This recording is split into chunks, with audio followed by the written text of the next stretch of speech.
Hello and welcome back to episode 35 of the Shakhtar Glory Challenge.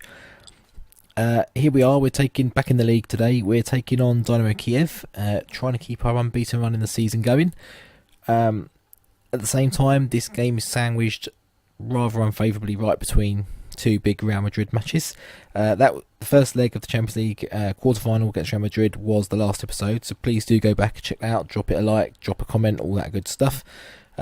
Any of the episodes before that as well, if you want to catch up, they're all there in a playlist, so I'll maybe think about trying to link that in the description maybe from now on, maybe in the last episodes or something. I'll have a little think about that, but it is first versus second, and yeah, so we've got a bit of a job to keep the unbeaten run going, because I am rotating this squad. I think we should still have enough to get by. The players I'm bringing in, despite the fact they're not the first team players, they are still fantastic players, and there's goals in the team and there's that. But what I do want to have a quick check is how they're getting on in Europe, because we've mentioned it before, we need to keep the coefficient up, and that means these teams doing well.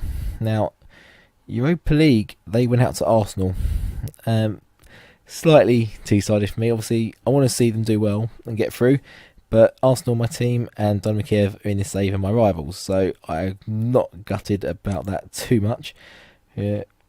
What happened in these games? Let's just have a quick look. I'm just interested. Don't know who Arsenal got for a start. Lacazette and Ramsey. They've got Schürrle. They've got Ziyech, Sisto, Phil Jones. Okay, interesting. And in this game, Schürrle and Giroud with the goals. Lucas still there. Very different to how the Arsenal team looks in my offline save. I'm about third season now, but there's not many of them still standing, I'll be honest. So yeah, we're into this. Let's just have a quick look, see how many Ukrainian teams actually made it to the group stage. I don't think there's many. Dynamo Kiev are there, they topped their group with Gladbach and Nice in that group as well, so not a gimme in that group at all by any stretch. Alexandria, despite their terrible season in our league, they got out of a group containing Copenhagen, Apoel and Roma. Not overly convincing, but they got through. Roma absolutely smashed it, obviously, as you'd expect. And so how did they fare going on? They were knocked out in the first knockaround to Hoffenheim.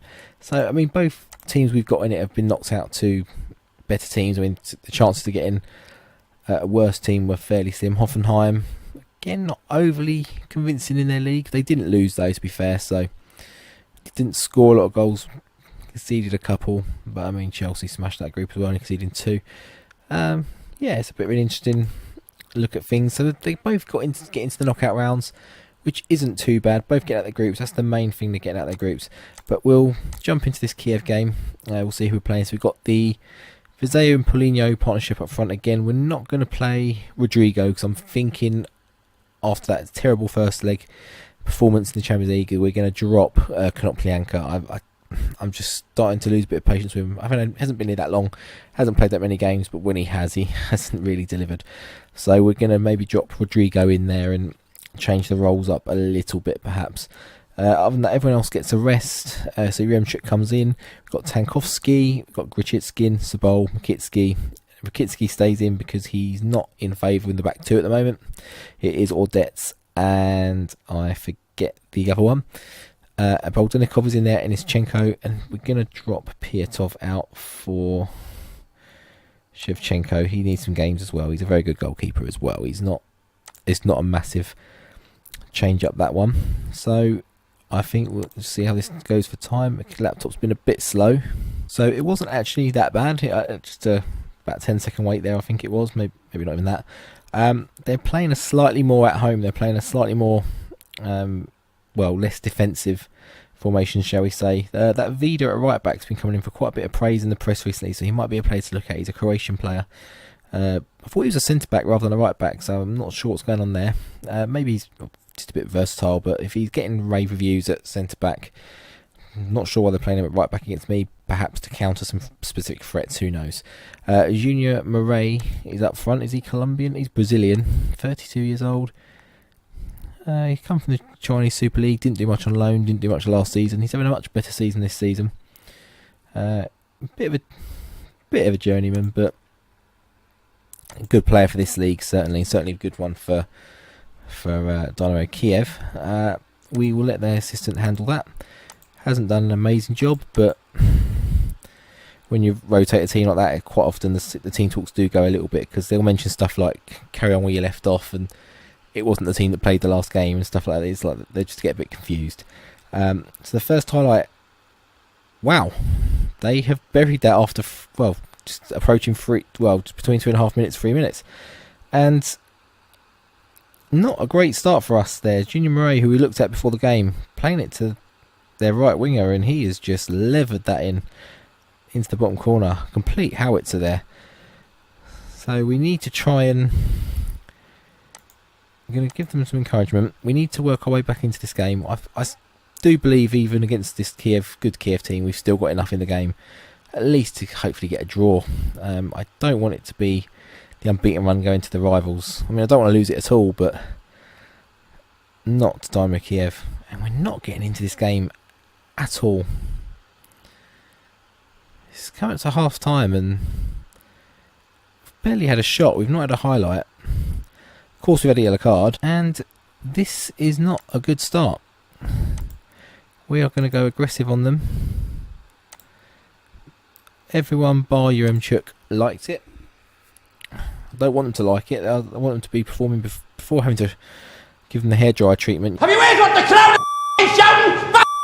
Bastards and bastards and bastards and they shouldn't be shouting at me. They should be shouting at you. And do you know why? Because it's half time and we're 2-0 down. Wrong with it. Get your fingers out. Where's your bottle gun? I can't pay attention when I'm talking to you.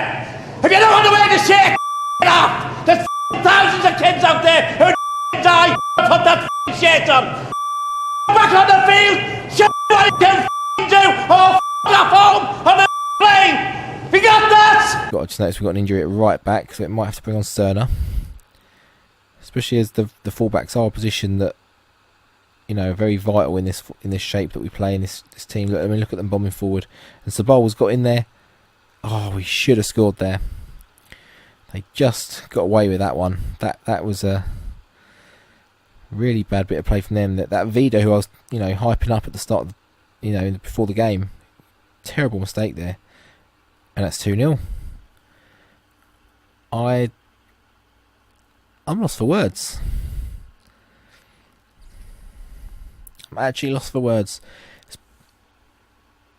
Domestically in the league, I think we've hit a record for games unbeaten, but I mean, we're being brought down to the earth with a bump here, aren't we? So, and against the one team we don't want that to happen against, and it gives them a bit of a whiff of coming back at us in the league, because we're not overly clear points wise in front of them. Obviously, we're secure in the Champions League. Can we get one quick one back?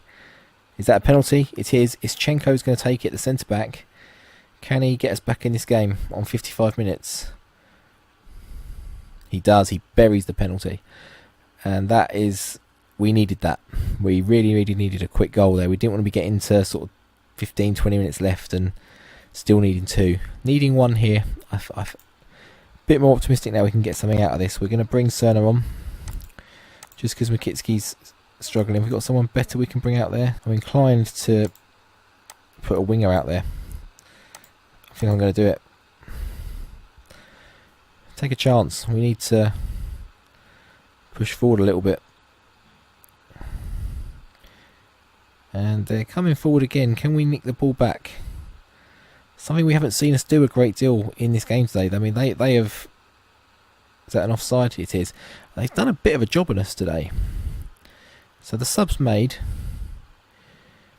I'm thinking about taking Yaremchuk off. He had that spell in the Champions League games where he was phenomenal and was basically winning us the games, but he hasn't done a great deal since.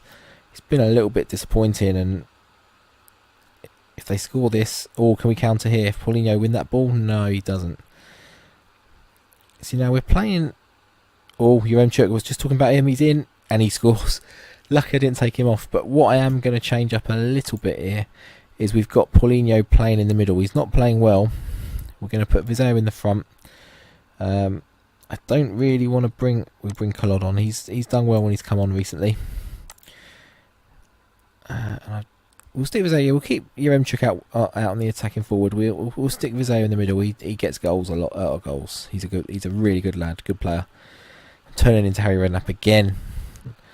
I'm turning into a mix of Harry Redknapp. Obviously, I dropped a clip in the other week, a few episodes ago, with the Harry Redknapp mix between him and a little bit of Brendan Rodgers. I mean, I'll be calling him a beautiful human being in a minute. One of the most beautiful men you can come across. Can we are 2-2 here. Can we nick a winner?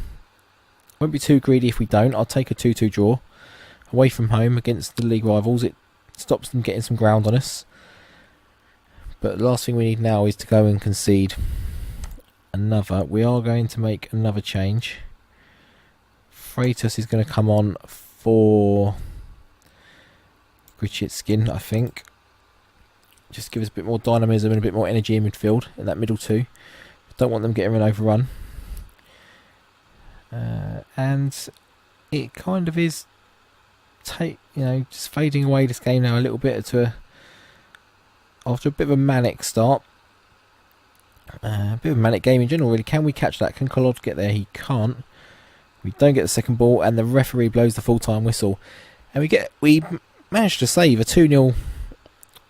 Gave away a 2-goal head start, and we've managed to get that back to 2-2.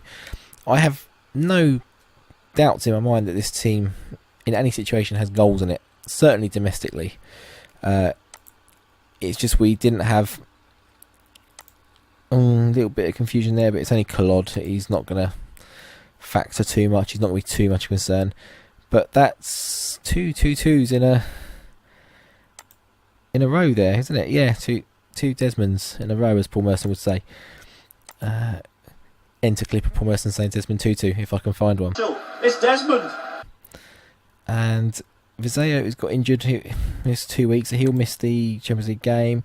Mikitski isn't registered, so he'll miss it anyway. The injury isn't too concerning about that. Andrei Shevchenko's there watching a lot of players, mostly Kiev, I'd imagine, but a few of ours as well.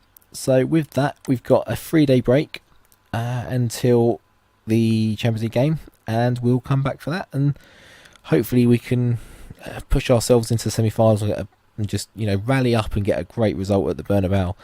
But after those, certainly after that last performance in the league, even not with our first team, it's going to be a tough ask. But we'll do our best and we'll see what we can do. So until then, I'll see you next time.